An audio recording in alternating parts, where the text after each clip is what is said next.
Thank you for hanging out again. Another episode of Willie Barcena is dropping. As you guys know, you know, I like having guests, but I like having guests that I get along with. A lot of people just want a guest for the sake of having a guest, but I like having cats that I've known, people I admire. You know, it's like work, right? When you guys go to work, you have coworkers, you want to be around people you like, and that's what I like to do. I don't want to be around people I have to be around. So let me just get to it, man. You know, when I was a kid growing up, man, there was the band War. I think, especially growing up in Boyle Heights, everybody had the album, like everybody. I don't think there was one person in my elementary school that didn't have it. All the junior high kids. I mean, everybody from my area, and I'm sure that wasn't just my area, but it was this thing went, you know, worldwide. You know, all the songs from War, the band War, and the drummer from War is a good friend of mine, and we're gonna know more about him right now.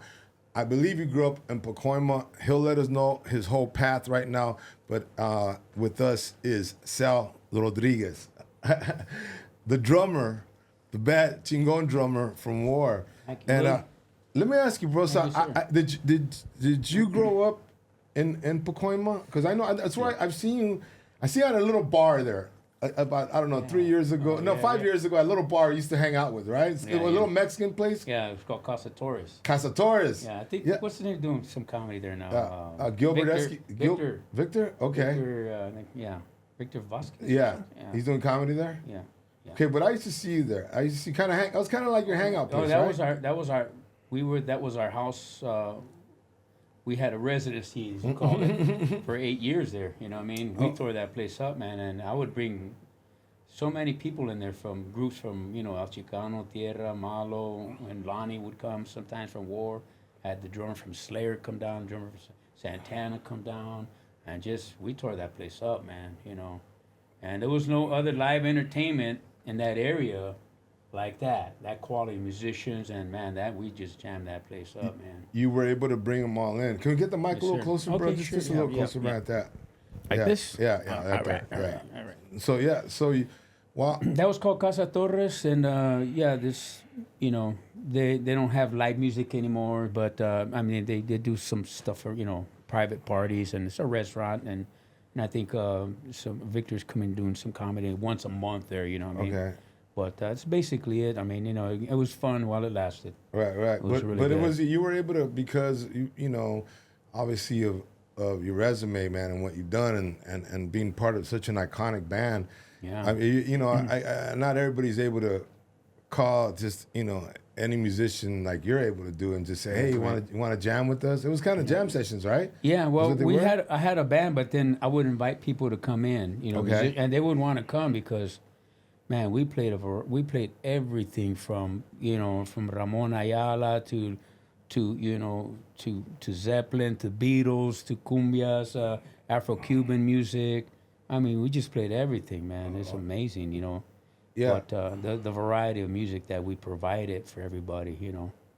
And you're right, man. That is going away. I think with the younger generation, that whole thing of a live band, man, is going away. And for me, when there's a band where I can just go chill and have a drink and relax, man, it's meditation for me, brother. Yeah. You know, because when you guys play with a lot of heart. Like your feelings are behind it. You know, you guys.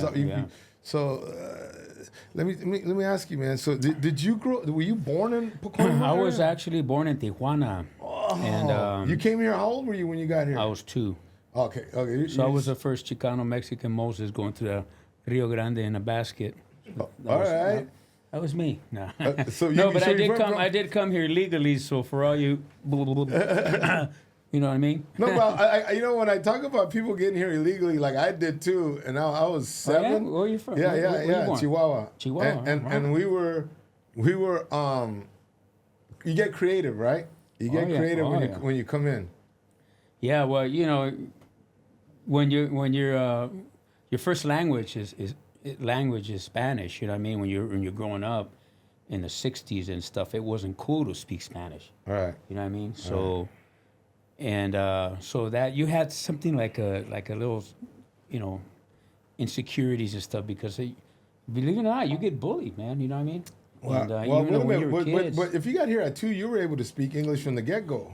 well, I mean, yeah, I went to the elementary, San Fernando Elementary, and San Fernando Middle School and high school too. You know. Yeah, but you never had that problem of not speaking No, English. no, because when I went to the elementary, I was already, you know, I was 2 languages. Right. So, but my mother and father, you know, they spoke Spanish, Right. and they didn't really. English wasn't with their first language, you know. Right. So they didn't really speak English fluently. My dad could understand it somehow. He can, you know, communicate. Right. But we spoke Spanish at home, you know. Okay. And so I understand like 99% of it. When I can speak like 89%, 90%. But when I'm around people that really fluent speaking Spanish, you know what I mean? Right. For some reason, I get choked up because I get this complex, like I'm not speaking the language right, you know? Yeah, I know. It's people that speak Spanish fluently, because I think once you're here for a long time, even though I feel like I could speak Spanish, they feel like we chop it up, and they get offended when we don't speak the language right. Yeah, you well, know, they yeah. always think like we're making fun of them but it's not. We're actually trying. But Well, they know that they see the you know, it's what the accent or what they call it. I don't Yeah. know, because when you go in, you know, you're from the States, you know. Even though we go visit our my grandmother and all that stuff when we were kids in Tijuana, you know. Right. But we would go there like once a month, you know, take that drive out there.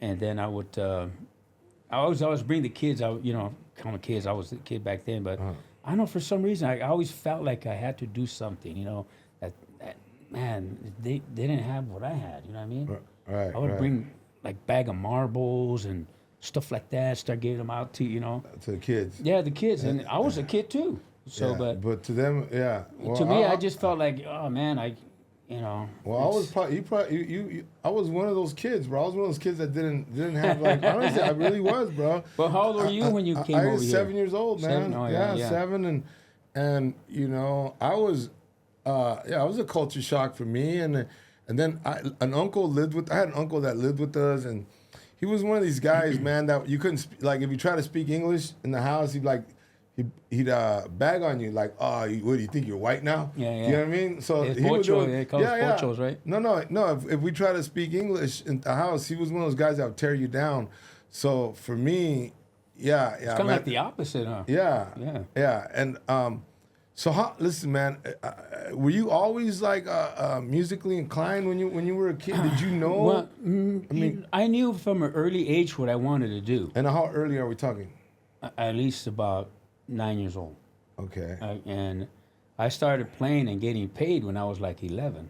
No way. Yeah, that's when I started. Drumming? Drumming, yeah. Are you self-taught? Yeah.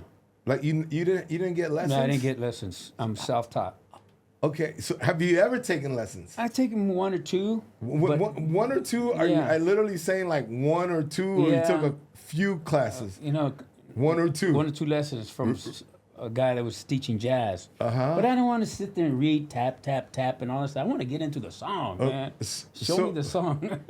Okay, so okay. I regret it though, but anyway, that's but another story. self-taught, man.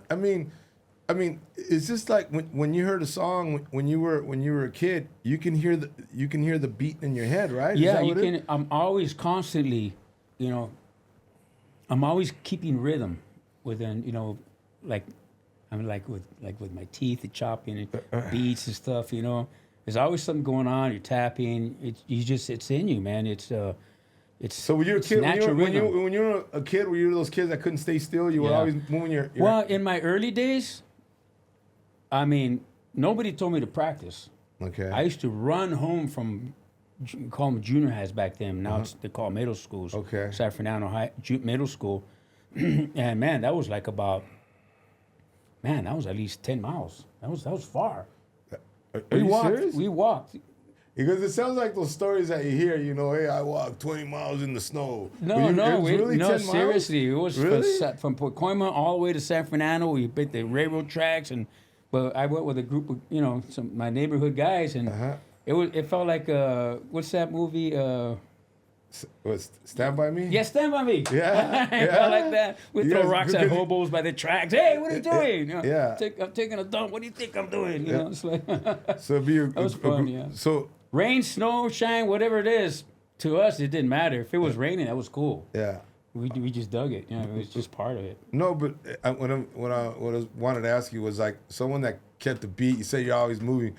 Were you one of those kids that was like inquieto? You're always always Yeah, moving, and then the teacher's what like, actually- like, Mr. Rodriguez, pay attention, and you're like, oh Oh shit. yeah. What actually got me started, what triggered me on that, is I saw my uncle play. My uncle was a multi-talented musician. Right? So you had an uncle that played the drums He played trumpet, drums, bass, guitar. He played multiple instruments. from Mexico or From raised Tijuana. here? Or from Tijuana? Yeah. And he eventually moved. Yeah, he moved over here. Okay. When he was young. Okay. And man, that guy was so talented. He was at 10 years old or something, already playing trumpet at the bullring. Right, doing yeah, all that yeah. stuff. Reading music and all that stuff. And he had a band with Santana, with Carlos. Really? And he has pictures of in it. Tijuana. Yeah. Okay. And he showed me pictures. I go, man, you're right. You did play in a band with him. He had a band called Los Strangers. Who? Santana did. Santana Yeah. did? Los Strangers. And your uncle played for And he him. played in the band with him. Okay. And I asked Carlos one time, I says, hey man, did you ever have a band called Los Strangers? Oh yeah. Oh. Yeah. It's like way Really? back in the days, yeah. Wow, bro. But what got me, man, is my dad had a drum set. My dad was self-taught, too, and he worked construction when he came over, and he was really young, and but he had a drum set there. My uncle came, before I started playing, and he did this roll and a snare, and I went like, I want to do that, Okay. I says, And how old were you? I was about 9. All right. And then I started getting into, there was another band, local bands, when I went to school with a friend of mine, that his father was a manager of this group that was a really popular, one of the best bands in San Fernando Valley. You talk about late 60s, Okay. 1970, you know what I mean? Right. And that's where I learned about all these bands like Chicago, Tower Power, and all these bands when they first came out. Right. And I used to go practice and just sit there, man, just like, because it was a live band. Right. To me, I was like that energy, and they were teenagers. Right. They were like in high school. Okay. To me, they were like old school. They were adults. They were adults. Yeah, to me. because you're in middle school. And I'm going like I'm like in the 7th grade. Yeah. But I'm going like, man, this is I want to do this. Okay. So nobody said, hey, you have to practice these many hours a day, but I put in a lot of hours. But that was because, you just said something that I think that's great for people out there, man. Because they say a lot of people today, they're unhappy with their jobs, what they do for a living. Yeah. And you're a musician. I like comedy, and I always say to people, look for those things that that passion that you have. And I believe we all have a passion in us. Like we all have some type of. We're all an artist in some way, but the fact that like nobody discouraged you, or there was nobody that came along that said, or was there anybody like that said, come on, Sal, put those drums away. You gotta read, or do your homework. And, not really, because did you have because my dad was a musician, and a lot of the weekend parties I would go with them. Okay. I was like the first roadie, put the cleaning up the drums. Your dad was a musician too? Yeah, he played drums and bass. But again, along he with was your uncle? Yeah, with my uncle. Were they on the same band? Sometimes they were. Oh, so you... And I had my Nino, my godfather. He played guitar and he was a lead singer, and he sang really good, and he was the leader of the band. So you had this in your DNA. Yeah, and then like in junior high, and all Van Nuys Boulevard, there was a couple of bars. Okay. And because they had restaurants in there, they had like they were selling food.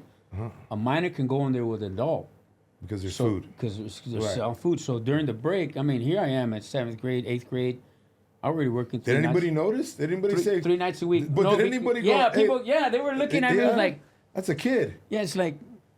And I Anybody try to out. report you? Anybody try to? No, like, because the children's- club owner. What happened is that once after we take a break, I'll go to the kitchen with the And go restaurant, hide? and I had to go sit there and just wait. Oh, okay. You know, I seen a lot of bar fights. This and it's like, Right. dang, you know, Right. they don't mess around, man. Right, Pacoima, man, No, just no, like yeah, bro. when the botellas breaking out. You know, we used to go look at the change. We'll find out. Right. We should pick up some change. We could pick up So some money, bro. you grew up fast. Yeah, if you yeah. were already performing in 7th grade, Yeah, man, performing and seeing- making bank, bro. I was Hey, so- making $5 an hour. Oh shit! Back in the day, shoot. Hey, so okay, I'm gonna ask you something, bro. Okay, musicians are notorious for having chicks, bro. Right? Am I right or wrong? Tell me. Well, Look, man. yeah. We're talking about back in the day. Back in the day. We're not now that you're Yeah, more yeah. mature and you're a Yeah, man who yeah. understands life. Yeah. I'm talking back in the day when because you was- were a kid. there was a and lot you're of watching you're watching your experimentations. uncle and Yes. your dad. Was it one of those things where you had to say, "Man, I ain't gonna say shit when I get what? home.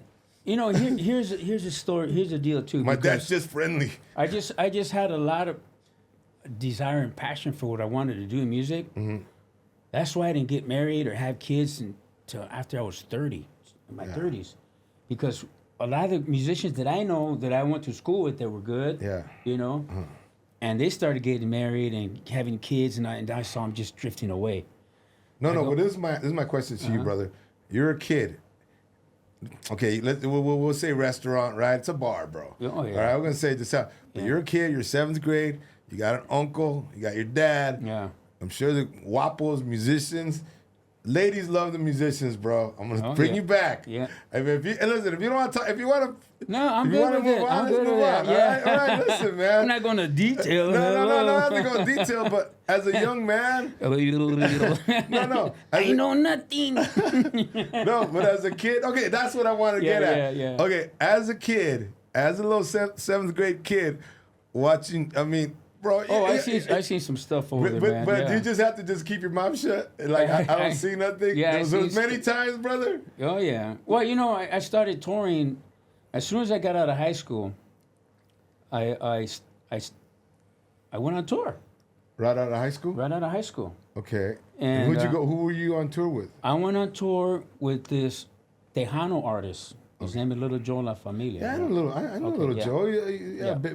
big, like the biggest Yeah, Tejano guy. he's the godfather of Tex-Mex music, and he's still alive. He's like in his 83, 84 I now. seen him at a restaurant in San, I think it was San Antonio, man. Oh, yeah. Where I saw him. And if somebody goes, "Oh, that's Little Joe." Oh yeah.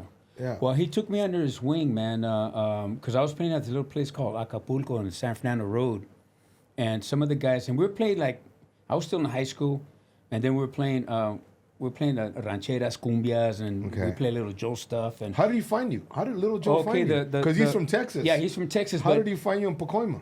he brought his band in the early '70s and moved to Canoga Park. Okay. So he rented 2 houses, right? One for the band and one for his family. Okay. This is like in 1974. Okay.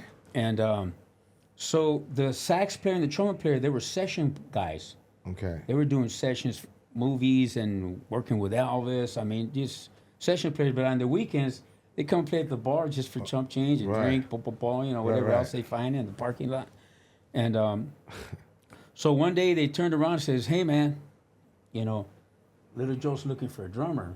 And I go like, "Okay." He goes, "Yeah, he's gonna come down tonight to check you out." I said, "All right." And how old were Yeah. you? How old were you, brother? I was still 17. Okay, 17, man. 17. Were you? Let me ask you something. Were you too young to get nervous, No. or did you get nervous? No. There's one thing 'Cause about some- I don't get nervous. You don't? No. And even when the stage I'm playing in thousands in front of people. Yeah, but I'm talking about here's like your first. yeah, here's even- your first real break, right? Yeah, but Or I no? just had confidence. I just knew You knew the I man. knew my craft. Okay. I knew my craft, and when when there's another drummer that I know that's like a bad dude, like Yeah. then I get like a little complex, like, Okay. oh man, I said he's watching me. Right. But we do the big shows, man, too. Greek So- theater and all these places. No, I know, don't get brother. I nervous know, at all. I know how big the venues are that you guys have played. But I'm saying for that day that there people are telling you, No, I didn't get nervous at all. Yeah. Because I don't know. I just had confidence that hey, if he comes great. But he did come and check me out, and because we were playing some Little Joe stuff too, and I didn't really know the music. I Right. just knew that guy. He liked Little Joe, and he played Little Joe material, and then he says, "Hey man, I'm looking for a drummer, man." He goes, "I like your playing." okay. He goes, "You want to go on the road?" Which And is- I looked at the leader of the band. I'm going like, he goes, "If he would ask me, I would go." Oh, that's And what he said? Yeah, he goes, "Go for it." And I go, "Okay." So you quit that band right there? Yeah, so I quit, and then we started rehearsing, and then from there we would go to up north, Chicago, Kansas, and we're flying around and all up and down the coast. You know what I mean? Yeah. But it was a whole different genre of music. You know what I mean? Because It was Tex-Mex. it was Tex-Mex, and Yeah. Tex-Mex wasn't happening down here. Yeah, it's still not really. Yeah, it's still not really, It's bro. not- Come on. it's not- I mean, yeah, there's- well, that's yeah. why Joe didn't last over here because he was going broke, man. Moving the band, the two renting the two houses. Yeah. He was trying to break through with the Tejano music over here. In the '70s, he just It never really hit out on the No, West it's Coast, still bro. not. You know what I mean? You There's a got- few songs like by Freddie Fender. You know, yeah. hit a couple of those Tex-Mex songs. Yeah, he was one of the biggest crossovers. Yeah. To go on national TV, for bilingual music. Yeah. But I Freddie do like Fender. Tex-Mex, bro. I don't want to get the wrong message to people who like Tex-Mex, but the reality is that in the West Coast it never really picked up steam. Yeah, right. that's a whole different genre of music, man. Because when I moved over there, when Joe came, and then he lasted here for about 6 months. Didn't really last long, right? So he left, and I thought, well, there goes the gig, I guess. So I just started working. I mean, I started playing with other bands, but I was also into music. Like my first concert that I ever went to Yeah. was Black Sabbath. Okay. So you like the rock? Oh yeah. Yeah. I was in bands where we played Hendrix, Yeah. Chicago, Three Dog Night, that kind of stuff. Right, you know what I right, mean? right. And when those bands first came out, I bought the records, the Right. first ones when they came out. Right, Chicago, Grand Funk Railroad, and all these bands. So I was into that music, and How did War find you? That's what- okay, I was working with Tierra at the time in 1985. Oh, you were with Tierra? Yeah, I was the drummer from 1985 to 1990. Okay. But when I was doing Tierra, I was the drummer. Are you in that album? And that one of the Tierra albums? No, I've seen an album from. There's a one where it's like a '70s picture. yeah. Well, that must have been if there was '70s. No, because that was '80s. Yeah. Okay. But when they hit their claim of fame, it was like in '81. 81. Right. And when they hit together, when they hit that song together and went to Carnegie Hall and all that stuff. But when I joined the band, I took Phil Madia's place, was the drummer that played on all that music, the great stuff, Right. So I started subbing out for the drummer like in '82.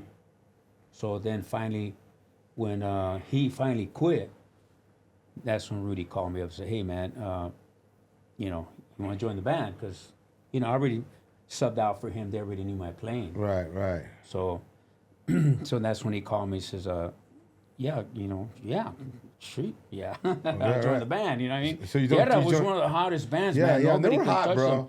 They With were- the dancing and all that stuff, Yeah. man. Just the style of music. But I joined the band when all the OGs were there, man. I call it the Carnegie Hall lineup, right? Okay. They got Steve Salas, of course. Yeah. Rest in peace, Steve Rudy. and Rudy. Yeah. I miss man, them dearly, those, man. Love those guys. They were sweet I miss them souls. dearly, yeah. So when I joined, they were there. Bobby Loya, trumpet player, Yeah. everybody that played on a song together and all that Yeah. stuff. That's the band when I joined. Okay. And then one by one they started leaving. Yeah. So how I got into War was, we do shows together with El Chicano, Malo, and all these. Then we do the Linkin Park's big concerts back in the Yeah, I remember. the 80s, remember? Yeah. that was cool. Those had Linkin Park, and all the other concerts. It was War, and just Tower Power, and all these bands. Right. And so I got to know some of the guys. Backstage, I was chopping it up. What's up? And be friends and stuff. And I saw War. We had a weekend off, and I looked at the paper. They were playing at the in a club and oh man, I just threw a blank right now. In Santa Monica or and anyway, they were playing somewhere. And you went to go see them? No, I looked in the paper, and it was called a Recycler back then, right? I remember Recycler, yeah, bro, yeah. Yeah, so they had an entertainment section, and then I said, "Oh, War's playing over here." So because Papa D, the conguero, he said, yeah, black brother that was playing congas, he had an aneurysm on stage in the '80s, and he passed away. Oh wow, brother. So they didn't have a conguero, right? Okay. So I looked at the paper and I go, "Oh, they're playing there, but I'm gonna solicit myself over there, right?" So I made the phone call to the drummer. I knew him, Ron Hammond at the time. Say, "Hey man, I know you guys are playing over here at the Redondo Beach." Right. I forgot the name of that. It'll come to me. Okay. But then he goes, "Yeah," and he goes, "Hey man, is it cool if I come and just bring my congas and play percussion? I don't want to get paid. I just want to have the night off." Right. He goes, "Oh, okay. Let me call you right back." So he calls me back like about 5 minutes. He goes, "Yeah, bring your stuff." I go, "Great." But they had a drummer. No, I was playing congas. Oh, you play congas? Yeah, I play percussion. Oh, so I joined War playing percussion. Oh, wow, So interesting, bro. congas, I didn't know timbales, that. it's all, to me. Okay, don't tell me again, bro. Self-taught again with the congas. Yeah. All right, bro. Yeah. Man. But that's how asked me how I got in it. That's how I got in there, and and so they like what they heard, so they call me the next day, say, "Hey man," I was still in Tierra. Okay. And they say, "Hey man, we're going to go to Reno for a week. You want to join us?" Okay. I go, "Well, yeah, of course." So that's when I started working with them, and then I was still working with Tierra, and so finally it came to the point where I had to make a decision, Yeah, so that wasn't too hard of a decision. That was the big breakup, But I lived cordially with the band. I never leave in a bad note. Right. I always make sure don't step on people. Yeah. Because you on your way up, because on the way down, you're gonna see the same people. Right. So always leave cordially. If it's not working for you, some of these young guys out there, the situations, just be thankful. Just bow out gracefully and move on, because we carry that burden in our back. So many musicians. You go through that with comedy too. Yeah. You run into guys that you don't want to be around with. The guys that are like, man, he's just, Yeah. whatever, we get the dynamics on that too. You know what I mean? Right. But with the War, man, it was just. Well, I've always been amazed when I hear bands that stay together a long time. Let me tell you why, Sal. Oh yeah. Because I don't care how you slice it, and I know you're a humble guy, but to be an artist, you gotta have some type of ego. If you don't have some type of ego, like you said, hey, I knew I was good. I never got nervous. Why? Because the self-confidence is an ego, man. It's a healthy ego. So there could be a bad ego or a healthy ego, right? So when you have a band, you have 6, 7 guys, and everybody's got to get along. And this is what I trip out, because a comedian is by himself, right? Mm-hmm. And I'm by myself, and I don't get along with myself. You know what I mean? Because there's like 6 guys in my head, and sometimes I'm pissed, that's I'm funny. Irritable, I'm like, I don't know why, and then, okay, let me calm down. And that's just me. Now, I could imagine how it is with bands to keep that cohesiveness going, where there's so many different personalities and egos. There's a lot of personalities. Back in the days, too, when you're out there on the road more often, you have to be on the same bus. You have to be in the same plane. You have to be in the hotel. The hotel. We're not sleeping together, but we got the same rooms. But you know what I mean. It's just part of that stuff. And what happens too is along my journey, since I've been touring since the 70s. Okay. What is it now? 2004. How many years is that? I don't know. Don't make me do math. Don't make me do math. It's 50 years, right? 50 years, he's still. I'm looking at Fabian. Fabian's got the same look I got. 74, and that's when I graduated in 74. And but I never thought that also that I'll be at this age now and then like, and still doing what I love to do. That's beautiful, man. And I'm going like, man, how lucky and fortunate I am, because as you talked about, there's a lot of people out there, they're miserable. Yeah. Going to work in assembly line. There's, and no disrespect to people No, that do absolutely that. I'm not. just going like, man, I'm just so fortunate, and I'm going like, I just thank God, and I got to come to that point in my life where I surrender to the fact that I don't have control of people, you know, and it's a learning process. That's funny, bro. You sound like all these books that I've read about about having a healthier spirit, and you said something key for me, man. Is when you try to control things or you try to control people, Situations, it's the less control you have. Right. You know. Oh, so yeah. for me, what I've learned is trust the universe. You want to call it God, whatever, brother. Mm-hmm. But yeah, that's what I've learned. And it sounds like you learned that. You know, when you first got here, when they called you, I know DJ called you and we said, hey, do you want to have a beer? You want tequila or everything? And they said, because you're drinking tea, right? Right. And I guess was there a time that you drank? Did you ever? Oh yeah. Did, As a matter of fact, I do recovery. I got. are you in AA? Yeah. I got 13 years now. 13 years sober? Coming this, yeah. Oh, wow, brother. So- So what did you? Was it just drinking? Was it drugs? No, it was, a lot. When you're like and going out young, you're invincible. In Okay. the 70s, you're invincible. You try anything. Okay. You mean- What's anything, Well, bro? I I mean, didn't- listen, because okay. there's people. All right, check this out, brother. And I never want people to talk about things they're uncomfortable talking about. That's Oh, not my I'm style. good. Yeah, I'm but good, yeah. at the same time, Yeah. Sal, there's people that are listening, and you might have a message from. Yeah. You know what I'm saying? Yeah. So so when I ask you that, yeah, it's a playful question, but also it's a real question because there might be somebody out there that's listening and then here's you that I don't know what you were into. I mean, if you want to tell me, you tell me. Oh, But yeah, I would like to know that journey of how you got into it. How young were you when you first started experimenting? Yeah. And then what kind of rabbit hole did you get into, and then how did you get out? How to get man? out, You and want- how can do I you stay out of that Or hole? yeah, can you Well, share that? okay, like I said, when you're young, right? Right. You're 11 years old, you see people, my dad and everybody. My dad was a clown.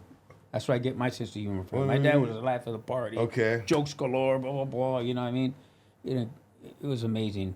But I was a kid watching them going like, what's making these people happy? Why are they dancing, they're moving? I'm looking at my dad playing drums and the people playing bass and all this stuff and having fun, singing songs and just having a great time. Okay. I go, and drinking and stuff, and I go like, man, I can't wait to be an adult.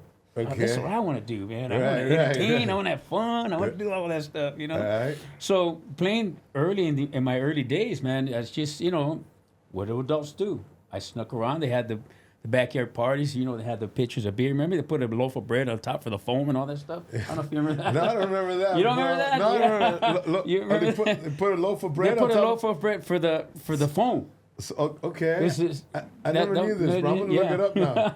All right. That's some old school stuff That's there, bro. old school, bro. All right. So, But anyway, that you could sneak around, nobody's looking, and they had to, yeah. and you start drinking, Yeah. and they're going like, this is cool, man. Yeah. I'm 12 years old, 11, already feeling a little buzz. So and you're stuff. drinking beer at 12? Yeah. Get the fuck out of Yeah, here. yeah. Wow, bro. I was an alcoholic back then, but No, you were drinking. Yeah. It was a recreational. Yeah, it was recreational Yeah. at 12. Wow. Yeah, bro. that's when I first started experimenting. Like, wow, this is, wow, I can't wait to be old enough to buy alcohol. Okay. But when you're in middle school, what was going on back then was they call them red devils. It was What's that? barbiturates. Okay. They call them reds, the downers. Okay. And that's what was in. And And what would a downer make you do? I mean, they make you sleep. well, but you're a musician though, bro. How can you take a downer? Yeah, but that's why I didn't really continue on that because Yeah, I mean, it's You know, hard to but that put- was because that was what was going on. It was when But wait a everybody minute, was doing it. But would the band take downers while they were playing? No. No, okay. No, so no. this is once This you're is, done. yeah, they once you, This is no. once you're done. Yeah. I mean, Okay. I never, back then, So did you take uppers to play? I did that too. So it There's was a lot of uppers to other play. uppers too. So you guys were like a bunch of little Elvises, Yeah, oh, yeah. right? Because you got to take uppers to play. Uppers, and downers, to this go to- sideways, and sideways. when you start leaning this way. All right. No, but that was, you know, was a lot of experimentations. You know, LSD came in, and I was in, and I did used to, you know, back in the days, man, that was you experiment a lot on LSD and stuff, and I learned how to take. I would plan my trips. Okay. You know, I make sure that I don't go in front of a bunch of people. I make sure I had my music, my drinks, everything ready, and boom. With a few friends, talk, have my herbs and all that stuff, and So you we'll be up all night just laughing and just tripping and. So you're a disciplined drinker, you know, a guy that took And drugs. taker, yeah, And- a participant. yeah. But you know that was just the thing, and does it mean that you know there was times where get out of control? Heck yeah, that's where I'm at now. You know, so yeah, but that's the thing. You asked me about that, yeah, and but I don't push on anybody, and I just know what So I. 13 have years to do. ago, you decided to like that's it. Yeah, but Yeah. it wasn't because of the fact that I just decided 13 years. I knew that my journey, you know, when you're on the road, it's a different thing. Right. You know, I'm married. I got 30 years. My wife's You've been married 30 years? I'm still still married. Oh, beautiful, And brother. we just celebrated 30 years, and I had 3 kids, and you know, so. But my, And you have a good wife. She stayed with you through the good, the bad. Oh yeah, you know, man. she saw I crazy, put her through crazy a lot Sal. of stuff. Yeah. I put through a lot of stuff, and stuff that I'm not proud of. But now, Right. but through my walk and my journey, I'm able to be transparent who I am. I don't judge people. You want to do that? That's your thing. I was there. Right. That's your thing. Right, you know, right. I don't judge people. But How bad? How was?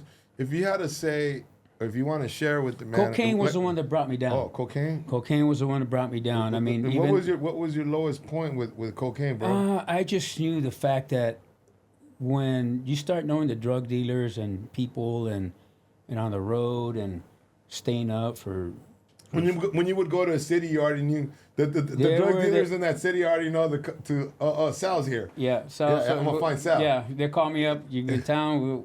You know what's up? Yeah. Yeah. Sometimes then they'll bring a lot. Okay. You know, so like I'll be in. The Did you get hotel homie room. discounts because you're from the band? Oh, yeah, a lot. Yeah, that was a problem. A lot of hookups. Yeah. Like, hey man, we just need a couple tickets. We just need They some would tick- come with me, man. They would they would pick me up at the hotel and Oh, really? drive me over there. But yeah, that lifestyle, man. You know. But what was the low point, brother? I was going in and out. The low point of it is that I know I had to change. I know I had to make some change because when you get to that point now in your life that you've done so much, you know, of course you expand on alcohol, drinking for, you know, and the cocaine was the latter part of my life. You know, smoking pot and drinking. That's what I like. I like pot. Okay. That was my thing. Do you I still was smoke? really- You don't smoke weed anymore, No, right? nothing. No. Nothing. Oh wow, Uh-uh. man. So completely abstinence from any kind of alternate substances. You hear that, Fabian? No more weed for you, son. No, but you know, when I stopped drinking, No more and drinking for you. when my wife told me about that 30-something years ago to stop the drugs and all that stuff. Well, what if I just smoke weed, you know, and I won't drink beer, and I did that for like 10 years. Oh, you were just doing weed. Just pot. But I smoked like Bob Marley, man. Oh, you know, right. I'm one of those compulsive guys. You know what I mean? I Right. can't have one of nothing. Right. So yeah, and then you know, I knew the dealers again. I would get like quarter pounds for like $100. Okay. Really good stuff. Like, Right, yeah. right. But I was really generous all the time, you know. Right. Even at the some of my friends I knew that they were big potheads. I was here you go, because I was a piece of cake. So at the end, at that when that 13 years ago, was it cocaine, man? Yeah, Was it cocaine. cocaine? The stuff that really got me down was the blow, man. But like on the road too, you know what I mean? It's just so much going on, you know. Did you do it? Cause listen, bro, I know for me, the road, and anybody can say whatever they want, man. You know, you can be a tough, macho guy, but man, only guys like you and me and a lot of cats. The road is a motherfucker, bro. It's Yeah, people they because think there's it's- that fun time that you're on stage performing, but then there's that time, man, where there's silence. The music stopped, right? The jokes have stopped, and now you're on your way to your hotel. You know, Yeah. so there's a roughness. Would you say about the road? Yeah, bro? you know, you have to learn how to utilize your time wisely, you know, because there's a But lot. we're nocturnal. So at night, we're not like the regular guy. Like, yeah. oh man, it's 10 o'clock. I'm getting sleepy. Oh, Bro, yeah. we don't No, do yeah. that. Oh, yeah. No. So- and then when you have people coming over your hotel room and just Yeah.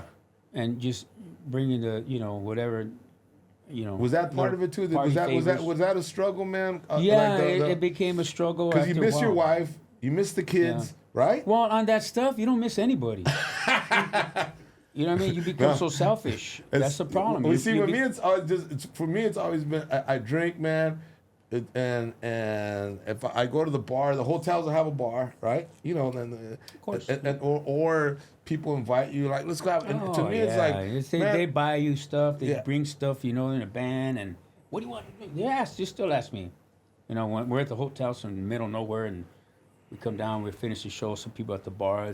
Some of the guys in the band still like to drink a yeah, lot. okay. So they're in some, you know, they hang out. They got the little cliques, and I come down, go into my room, and I stop by, say hello, and people say, "Hey, man, what do you want? Hey, the drummer, what do you want to drink, man?" I'm good, man. So you don't hang around.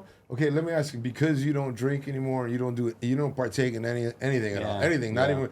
So, do Doesn't you mean I can ignore them, but, you know, but just- do you still hang out when they're on? Because I've been on the road with some bands. I know Yeah. what you got, the way you guys do it. You guys would go to somebody's room, and you guys just shoot the shit and drink Yeah. till the sun comes up. But a lot of times now it's like back in the old days, see, because my choice was more than alcohol. So, and a lot of the guys didn't do that.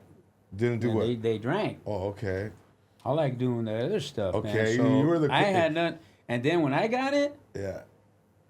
I closed the door, turned my phone off. I didn't want nobody. There wasn't enough for anybody. Oh, just really? for me. Oh, is this for you? I was so selfish. That's something you didn't I share. don't want to You share shared the weed. Yeah, I shared the weed, but not the powder. Not not the Ajax. No, but oh man, you become so selfish. But you know what? My journey now, man, is just oh man, it's so good, man, and because I enjoy myself now much more. Just being who I am, you got to face life in life terms. You know what I mean? But it takes work to do that. Okay. But it's not for everybody because if you want something, you got to want it. Okay. Like anything else, right? When you first, okay, let's talk about that transition, Sal. When you first stopped doing the coke, stopped drinking, stopped doing weed, you like, was it cold turkey, man? Was it one day? No, to the I next? tried doing that on my own for many years. You know what I mean? You always think, oh, I got this. I'm in control. Blah blah blah. I'll stop, and you know, yeah, you stop for a little bit, but then after a while, the peer pressure comes in. You're thinking, well, I haven't done it for a while, so I think I'm good. I can handle it. I can manage it. I can be a good manager, and that never worked because all that. If I take one zip of something, I know I always lead back to the other stuff, and it's happened so many times trying to control it, and it just never worked. But it got to the point in my life I say, you know what? But when It's you not working. okay, because I asked you a question earlier and I said, yeah, did you miss your kids? Did you miss your wife? And he said when you're on all that stuff, you don't miss nobody. You don't miss nobody. No, but okay. But No phone call. yeah. It's like nobody's calling. Great. Right. Okay. All right, brother. No, okay. No news So- is good news. Right. So that was your way of protecting yourself. I believe that was a way of protecting yourself from. Yeah. I remember, Willie, man, when we start this stuff in the 70s, man, you know, And when I moved to Texas, and we'll go back to Little Joe. Okay. When we moved back to Texas, when Little Joe called me after Okay. a few months, Okay. and we didn't have pagers, we didn't have the phone rang. Mm-hmm. And I picked up the phone. There was Little Joe on the phone, man. He goes, "Hey, man, I'm looking for a drummer. You want to come play drums?" I go, "Yeah. When you want it?" He goes, He goes, "Yeah. I'm like now. I need you now." Okay. And I go, "How am I gonna get there?" I goes, "Well, there was another guy named Sal. He played sax in San Diego." He goes, "I already called Sal, and he can come pick you up, and you guys drive to Texas and you stay with me." Okay. I got Dan right there, and so he let us stay there at his house Okay. for about 6 months. So we finally kicked us out. So you guys got to get your own place, man, because you can't be smoking pot and everything. You got kids here, man, during the Okay. week. You know what I mean? So Right. But this was in Temple, Texas. I don't know if you know Temple, Texas. I don't know where. Okay, Temple, Tell me Texas. the big city around there. Yeah, the biggest city is like an hour south is Austin, Texas. Oh, okay. An Now hour. I know. I Yeah. know where. Yeah. And Waco's like a half And I half know an Waco. hour there. And then Dallas is like 3 hours north, 2.5 hours north. Houston is like 3.5 hours south. So during the week, man, we would just get in Sal's truck. We'd go to Houston because we meet all the musicians and stuff. Playing all those Tejano bands. That was a culture shock. Yeah. Little Joe, because the first time they had those super dances, right? So Jimmy Edwards, Latin Breed. Now this is like Ruben Ramos and man, I saw the in San Antonio, it's a convention center, and I still have the flyers. It's Super Dance number 3. It was Sonny Osuna, the biggest Tejano artist, right? Okay. So they had this, us Mexicanos, the West Coast, when we dance, we just we knock tables over and all that stuff. Right? Corridos are fast. Right. But over there, they had this. There was like line dancing. They were all doing like counterclockwise. They're dancing, twirling, and stuff like that. And I'm like, well, this is a trip, man. It's like this is totally different, and the style of music was different. It's just the whole style of different. Different. They call them the Palomillas. I still have friends from back in there. They call me Indio.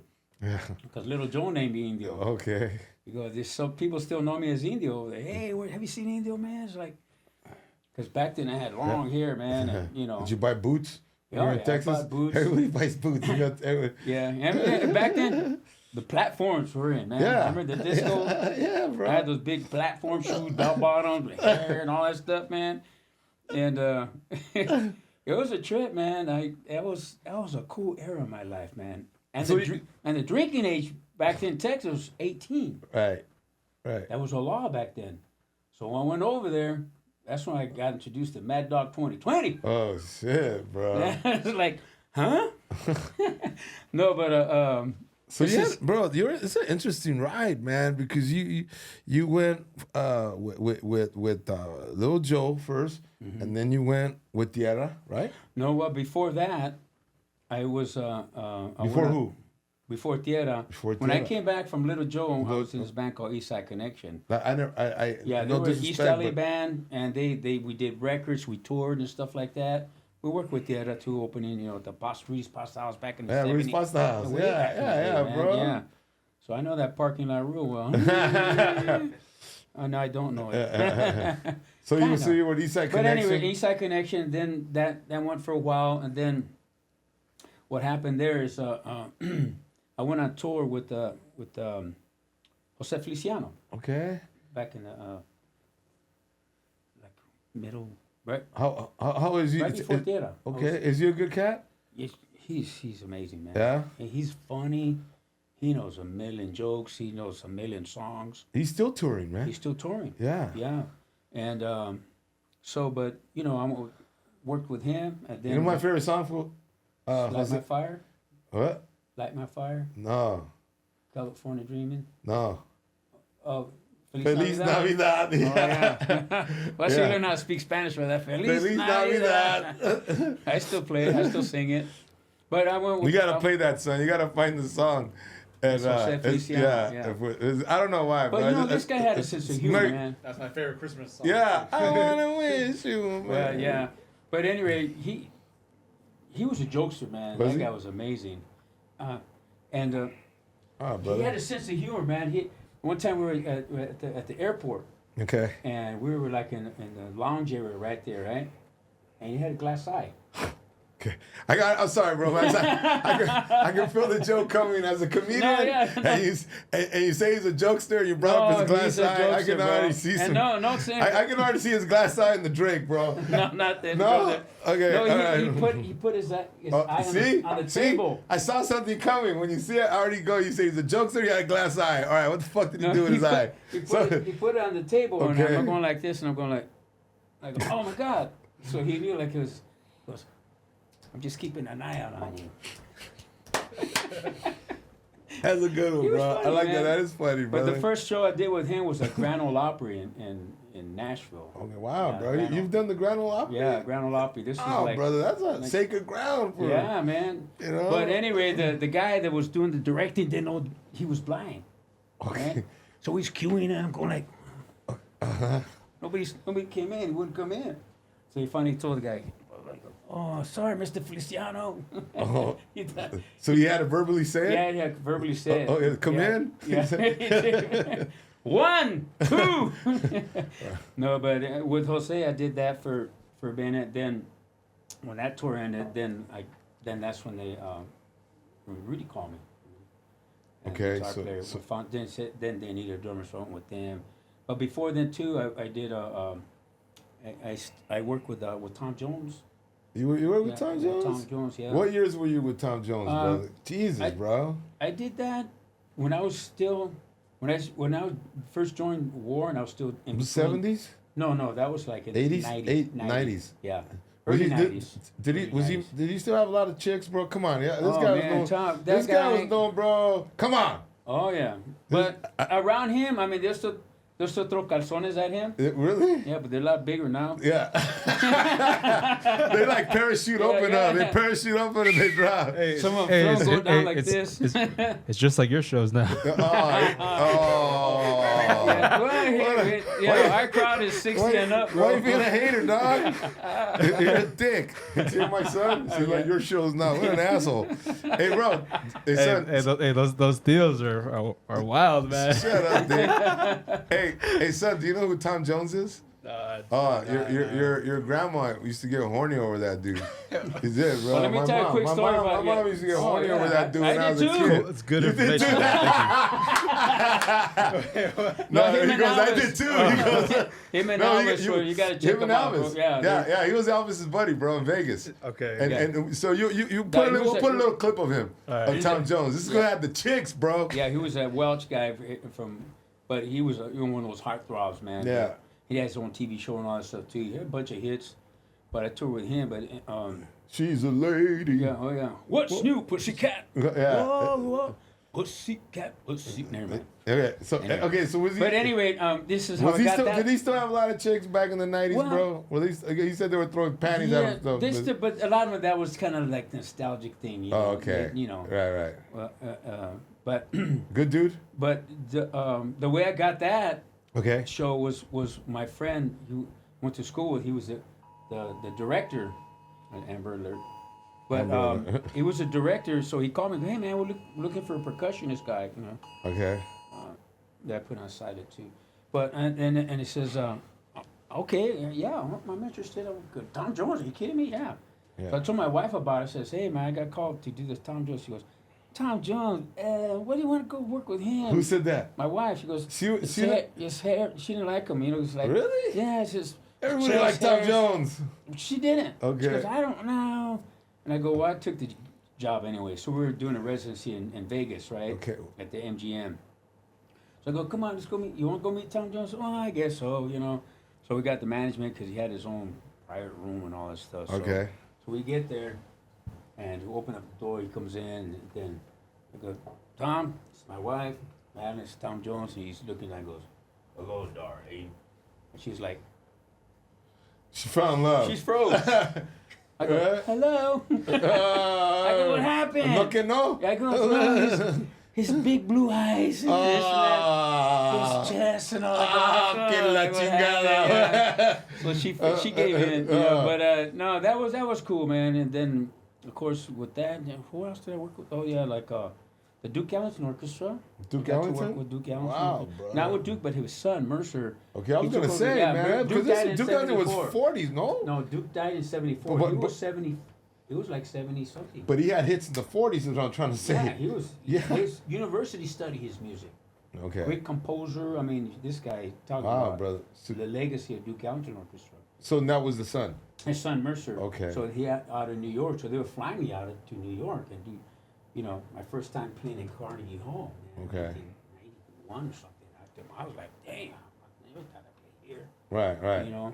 But I went with all over Europe with him and Japan and stuff. And Nice. There's so many great venues and working with so many people. Got to meet, of course, with Tony Bennett and Aretha Franklin. Hey, sorry, brother. Can you adjust your Oh yeah, mic back? private birthday party stuff. So you get to meet a lot of great musicians, and I know we're gonna wrap this up, but like with the music, man, it's just where I'm at right now. It's the best time in my life because That's beautiful, bro. Not a lot of people can say that, Yeah, man. I there's people that as they get older, they act like as if like they're waiting for death.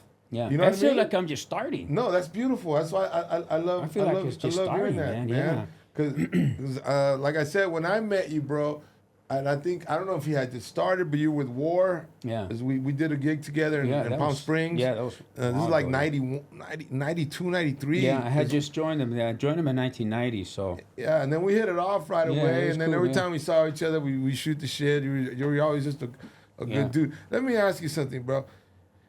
Throughout your journey, man, through your ups and downs as to where you are now with what you just said, if there's a young musician, man, because I love asking cats that have been around a long time. I mean, I always ask him if you could give me one piece of nugget, one piece of advice as when I was a young comic, what could you tell me? So I'm asking you as a musician that's been around and seen a lot, what advice would you give a young musician, bro? If you could, well, I mean, I just what nugget? hang around the people that that you have the influenced by. Okay. Because there's a lot of people, youngsters out there, especially now with all this craziness and stuff. You know what I mean? You hang around with the wrong people, they're gonna pull you down. Hang around with winners, people that you learn from. And by winners, you mean what? People that are doing something with their lives. You know what I mean? They're being productive. There's this, that. And the bottom line, no matter what you do, if you work at McDonald's, if you do this and all that stuff, it's about respect. So be Bottom line. Right. Treat people the way you want to be treated. Do what you like to do. It might not be what you want to do, but as long as you treat people the way you want to be treated, Right. you're off to a better start. But go to school, get on your craft, because now there's so much stuff out there, man. It's unbelievable how much, classes they are as far as this, for recording, for this comedy stuff that you can go to, back now to study anything. Right. It's unbelievable, but study But music. it's funny, man. see, it's an irony because you say, when you say hang around with winners and then, but bro, the truth of the matter is, man, a lot of these rock stars guys that you love, that I love, as far as like, They didn't make it, man. No, but none of them are not necessarily like, okay, like if you would say something like, man, stay away from bad people, and then Jimi Hendrix, right, was like to drugs, or like stay away from bad people, and that was a whole that was a, you know what I mean? that was So a whole like, different era. It's like it's. But look at he didn't make it. He was 27. yeah, Jim you- Morrison. no, you're John right. Bonham from Alcohol Poison from Led Yeah, Zeppelin drummer. Keith Moon. Same Yeah, thing. right. So, but see, But those are my rock and roll heroes. you when you're young, we're talking about when Right. you're young, right? Right. We didn't have MTV. We didn't have cell phones. We didn't have anything. Yeah, You right. had to go to the store. We had what? you have to go buy a 13 record. channels. Yeah, That's all we Or had. go buy a record, right? We didn't have a remote control. We had to go and change fix the antenna. But yeah, you know buy what? the records, 45s, and we had 8-track tapes still. You know what I mean? Yeah. So Well, we had to run. I literally play the music. The song was over. Get off the drums. Go Right. back, put the song again, and practice. For me, what I heard, bro, this hour went by fast. Oh, But what yeah, I too heard from fast, you, yeah. Sal, is follow your passion, man. Oh, yeah. No matter what. And that's what I'm hearing from you, brother. Yeah. Because you said you had this thing when you were already 8, 9, 10, you already knew. So I believe one of the keys to life, man, and enjoying the ride is to follow a passion. That's what I heard from you, brother. I hope am I interpreting that right? Yeah. You know, I was going to say something right now. You know, with what you like for me right now. Oh, here's what I was going to say. Always be teachable. Mm-hmm. You know what I mean? Because you can. Yeah. It's always a learning process every day. Right. Because there's so much stuff to learn. Right. And that's not only that, but applying wisdom behind it. Right. You know, this program is teaching me a whole bunch. I speak at places. I go to meetings and I speak at different meetings and share my testimony, get a good more detail. Right. But I share it because when I share something like that, being transparent, and then it helps me, Right. help somebody else, Right. because I knew that struggle. You know, so and that's what it says in the 12-step program. You know, in the step 12. You know, because of the spiritual awakening, as a result of these steps, we practice these principles in all of our affairs, and we practice these principles. We share the message to other alcoholics, and Okay. you know, and but we just share the message. You can plant a seed, but the best thing is to live it. You know, Yeah. and because there's a lot of musicians that I know, my age, Yeah. they're not here anymore. Right. Right. Diabetes, this, Yeah. kidneys, Yeah. kidney failure, liver failure. Yeah. They're on dialysis. All right, stop bringing all this shit, bro. I'm drinking Okay, beer, yeah. bro. I don't even want to drink my. I don't even want to drink my beer anymore, Sal. What the I'm fuck, bro? not judging anybody. No, but that's my journey. No, man. I get you, love brother. It, man. No, and, I listen, and brother. I'm around it all the time. No, It doesn't no. bother me. You know what I And mean? I'm the same way, bro. I'm around a lot of cats, and and that don't drink. Mm-hmm. And I'm very respectful, man. I'm never like, oh, come on, man, don't be a pussy. I'm like, no, I respect that. Yeah, Your choice not to yeah, drink. that's cool. But I appreciate your message. I appreciate you, and I want to thank you, man, for being part of Willie Barcena's Drop I It, wish bro. we could go on, but I know. I want to thank you guys, man, and your son and I'm John, sorry. man, it's John. John, yeah, John see these guys Benitez, back my son there. Fabian. Fabian, yeah. But thank you for having me, man. And I know we got a little sidetracked and stuff like that, No, that's Things what it's like about, that. bro. It's Yeah. about sidetracking. There's no formula, man. It's just us shooting the shit, Anything. Where are you at next? I know you're we're touring all going over. to we just got back from the Soul Train cruise. That was really cool. Who are man. you with at Soul Train Cruise? Who's there? It was Charlie Wilson. The Tower of Power. Tower Power. Okay. I forgot some of these other. You ever play with the groups. Gap Band? Oh yeah. Love the Gap Well, Charlie Band. Wilson was in the Gap Oh, Band. was he? I love the And Gap Zach, Band. Roger, when Yeah, Roger was still yeah. alive. Remember, I started touring my early days. Yeah. We did a lot of tours with Right. with Dewey Brothers, Grand Funk Railroad, Chicago. I mean, Yeah. now you become friends. Right. We're friends. Nice, brother. I go there, trade him. Hey, what's up? What's Hanging up? out, you Yeah. know, yeah. So that's the cool thing about it. It's Right. like when I first heard War, man, I thought they were a Chicano band from San Francisco, Yeah. you know. Right. But who would have known that I would be joining the group, Right. This is my 34th year now with the Wow. band. Badass, bro. So, but opening up for Santana and then being friends with all these guys, you know what I mean? Yeah. Doobie Brothers, and it's amazing, man. Tower Power, but it's a beautiful journey, man, and that's why I cherish and I pray. It's a precious moments that you gotta protect. You know what I Right, mean? right. Because it can easily Right. It can fall. easy go away. It fall. Yeah. That's why I know I learned my lesson, and that's Yeah. why I stay plugged in, man. Yeah. So, but I'm good with it, man, and but.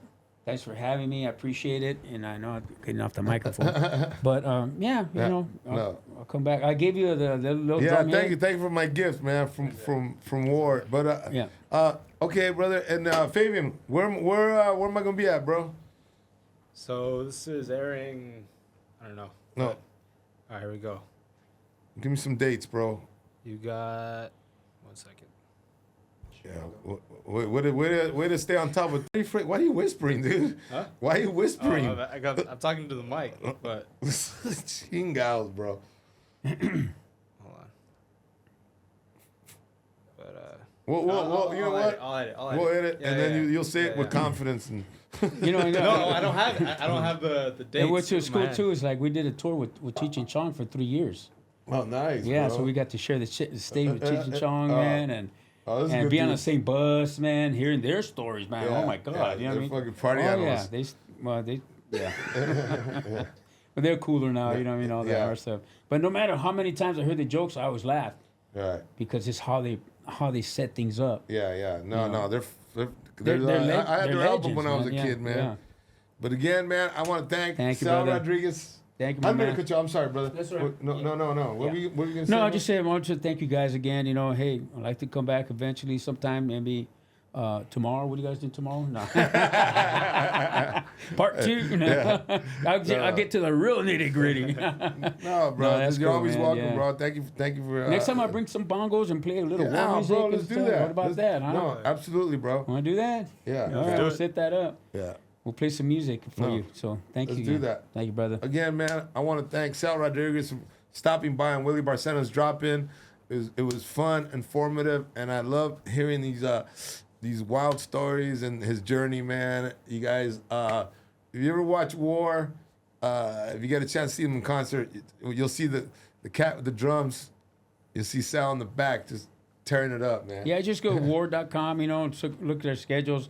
We got some stuff coming out, the Rock and Romance Cruise, you know, and next month in Florida. Then we got the Latin Legends Cruise with Ramon Ayala. Okay, Los nice. Lobos. That's already sold out. Oh, that's badass. Yeah, so- That's a badass lineup, bro. Yeah, With Ramon War, Ayala. Ramon Ayala. Yeah. Wow, bro. Puño Well- de tierra. Ay. Nice. All right, guys, thank Right you. on, brother. Thank you, man. Peace Mad out. love, everybody. Thank you, Willie.